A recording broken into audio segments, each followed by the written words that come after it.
За нийслэлийн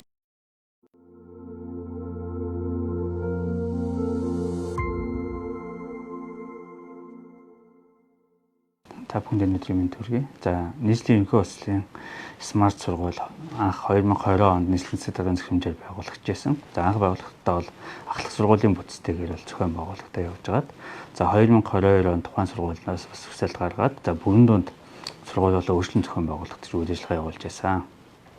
Тухайн сургууль нь анх тусгай шуурил авахдаа бол хаавал дүүргийн 22 дугаар хороонд бол хүсэлтээ гаргаж бол тусгай шуурил авч ирсэн. За ингээ үүнтэй явц сургалтын үйл ажиллагаа явуулах явц дондаа 2023 онд бол хаавал дүүргийн 4-р хороор ингээ шилжин сургалтын байраа солисон байдаг. За үүнтэй уялдуулаад тухайн шилжин сургууль солисон сургалтын байрныхаа хаяг өөрчлөлтийг хийлгээгүйс хамаарч нөгөө сургууль эрхлэх тусгай шуулын нөхцөл шаардлага зөрчигдөж эхэлсэн байгаа.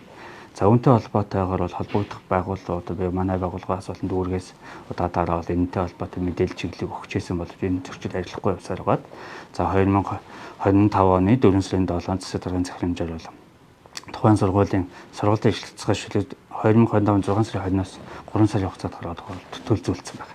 Нийслэлийн засаг даргын захирамж гарсантай холбогдуулаад бид бүхэн бол тухайн сургууль за тэгээд тухайн дүүргийн за нийгэмд даатгал болон татвар гэмш холбогдох байгууллагууд бол тухайн мэдээллүүдийг хөргүүлсэн. За энэ мэдээллийнхээ хүрээнд бол нэгж байгууллагаас бол тухайн одоо энэ сургууль суралцж байгаа хүүхэд багш ажилтнаа холбогдох мэдээллийг хүргэж хүүхдүүдийнхээ шилжилт төлөвлөгөө болон холбогдох зохион байгуулалтыг хийж ажиллах ёстой. Энэтэй холбоотой зохион байгуулалтууд хийгдээ явах ёстой байгаа.